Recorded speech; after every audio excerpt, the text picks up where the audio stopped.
You see, if you don't have a vision of where you go, and if you don't have a goal where you go, you drift around and you never end up anywhere. It's like you can have the best ship in the world, you can have the best airplane in the world. If the pilot or the captain doesn't know where to go, it would just drift around. It would not end up anywhere, or most likely in the wrong place. So I was very fortunate that I stumbled onto my vision. I mean, as you know, I was born in 1947 in Austria after the Second World War. And I didn't really like Austria when I grew up. I couldn't wait to get out of there. I couldn't see myself becoming a farmer or a worker in a factory or anything like that. Even though my parents wanted me to stay there and have a normal life. My father wanted me to become a police officer like he was. My mother wanted me just to stay there and marry a girl with the name of Heidi, hopefully, and have a bunch of kids and run around like the Van Trapp family in The Sound of Music. But that was their vision, not mine. My vision was totally different. I felt that I was born for something special, for something unique, for something big. So one day, they had jeans there, American jeans. And then they had the bull walker. And then they had an expander and some barbells and some dumbbells and an exercise bench in the window.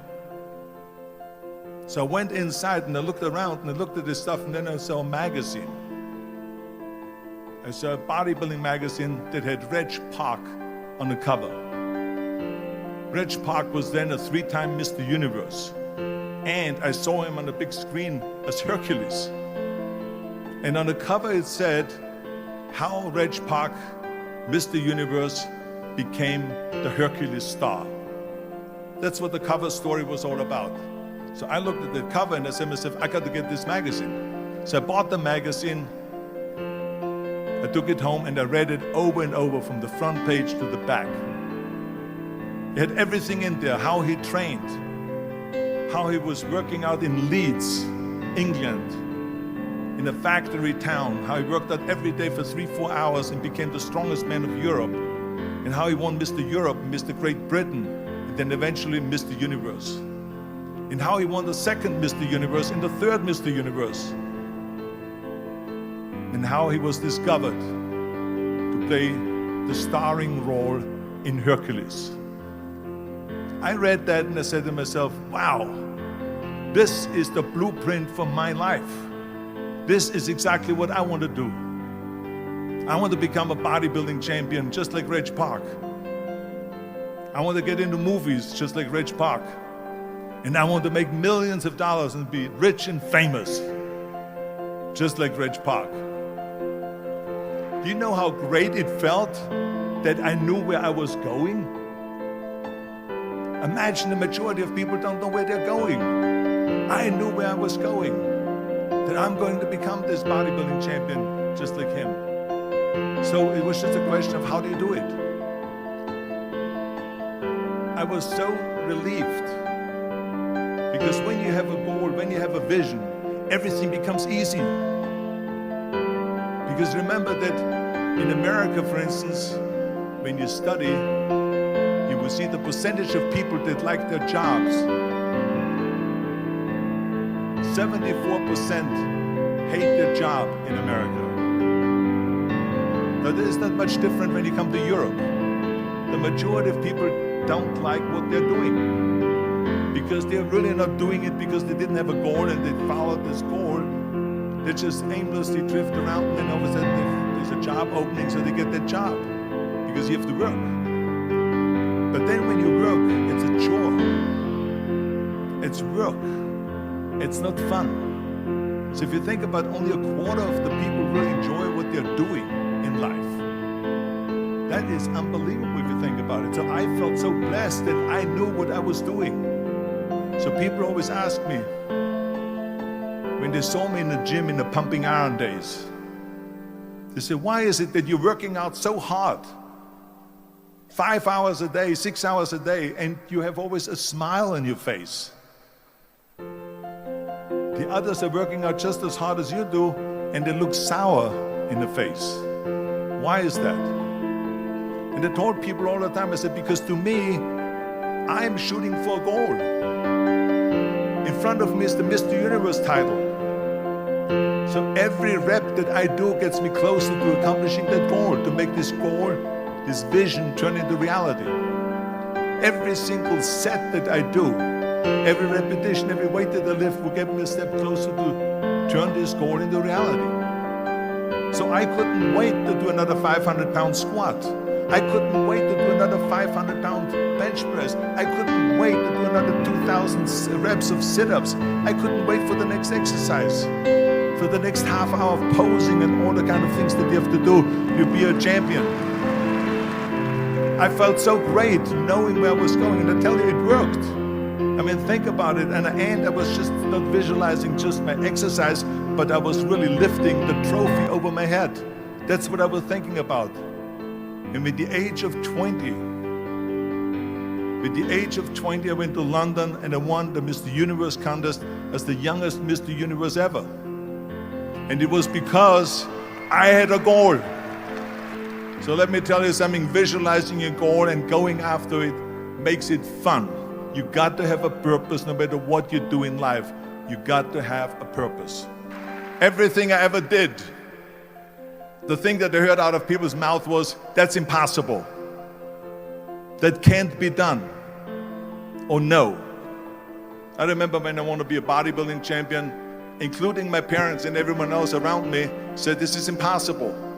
Why don't you become a ski champion? That's what they do in Austria. Or a bicycle champion, or do some track and field. You can't be a bodybuilding champion. That is exactly what I heard, and of course I proved to the people that it can't be done. So whenever someone said to me, it can't be done, I heard it can be done. When they said no, I heard yes. And when they said it's impossible, I heard it is possible. Because I am a strong believer. I'm a strong believer of what Nelson Mandela said, that everything is always impossible until someone does it. Well, I'm gonna be the one, I said to myself, I'm gonna do it and I'm gonna show it to them. Maybe it has never been done before. That's perfectly fine with me. But I'm gonna do it. And I did not listen to the naysayers. And it drives me crazy when people say that they don't have enough time to go to the gym for 45 minutes a day and work out. Or to do something for 45 minutes to an hour a day to improve. If it is physically improve or if it is mentally to improve. Imagine you read 1 hour a day about history. How much you will learn after 365 hours in 1 year. Think about if you study about the history of musicians, of composers, how much you would know. Imagine if you would work on a business, on some business that you want to develop every day for an hour. Imagine how further along you will go and get. So it drives me nuts because we have, when people say we don't have the time, we have 24 hours a day. We sleep 6 hours a day, so that gives you still 18 hours. And there's someone shaking their head out here in front to say probably, I don't sleep 6 hours, I sleep 8 hours, right? Or just sleep faster. So we have 18 hours a day. The average person works around 8 to 10 hours. So let's assume it's 10 hours, so we have 8 hours left. Then you travel around an hour a day, maybe 2 hours a day. So now you have still 6 hours left. So what do you do with these 6 hours? What do you do with these 6 hours? Then we eat a little bit, then we schmooze a little bit, talk a little bit to people and all that stuff. But you can see how much time there is available if you organize your day. So you got to work hard. I mean, let me tell you something. When I went to America, I went to college. I went and worked out 5 hours a day. And I was working on construction. Because in those days in bodybuilding, there was no money. I didn't have the money for food supplements or anything. So I had to go to work. So I worked on construction.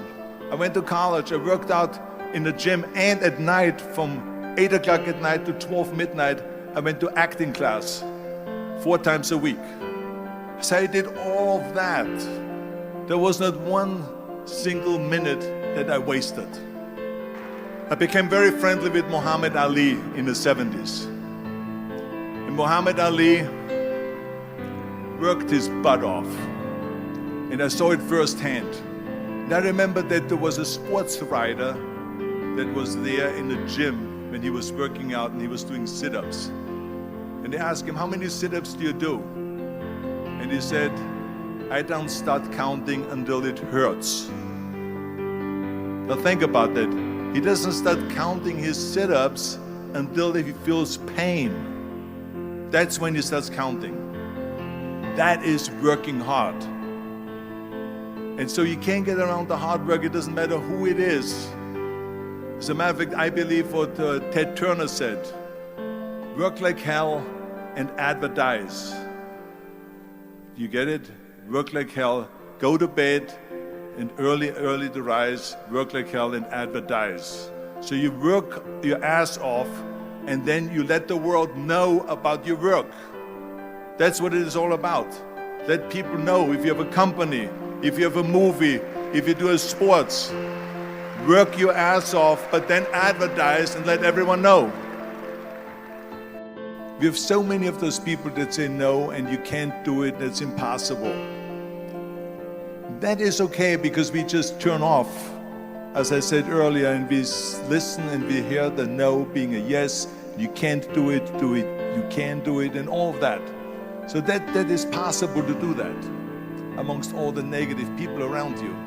But when you start doubting yourself, that's very dangerous. Because now what you're basically saying is that if my plan doesn't work, I have a fallback plan. I have a plan B. And that means that you start thinking about plan B, and every thought that you put into plan B, you're taking away now that thought and that energy from plan A. And it's very important to understand that we function better if there is no safety net, because plan B becomes a safety net. It says that if I fail, then I fall and I get picked up and I have something else there that will protect me. And that's not good, because people perform better when there's no safety net. People perform better in sports and everything else if you don't have a plan B. I'm telling you, I've never ever had a plan B. I made a full commitment that I'm gonna go and be a bodybuilding champion. I made a full commitment that I'm gonna be in America. I made a full commitment that I'm gonna get into show business and I'm going to be a leading man. No matter what it takes, I will do the work. I will do the work over and over and over until I get it. And the same was in politics, in everything like that. So to me, it is very dangerous to have a plan B, because you're cutting yourself off from the chance of really succeeding. And the reason, one of the main reasons why people want to have a plan B is because they are worried about failing. What is if I fail, then I don't have anything else? Well, let me tell you something. Don't be afraid of failing, because there's nothing wrong with failing. You have to fail in order to climb that ladder. There's no one that doesn't fail. Michael Jordan said in one of his interviews, when they said, "You are unbelievable, you're the greatest basketball player of all times." I mean, tell me about that. And he says, well, you're just mentioning the successes. But he says, for me to become the greatest basketball player, I missed 9,000 shots when I was playing basketball at the NBA games. So during these games that he was so successful, he missed 9,000 shots. Does it make him a failure? No. He's one of the greatest basketball players of all times, but he failed 9,000 times. Do you get it? We all fail. It's okay. What is not okay is that when you fail, you stay down. Whoever stays down is a loser.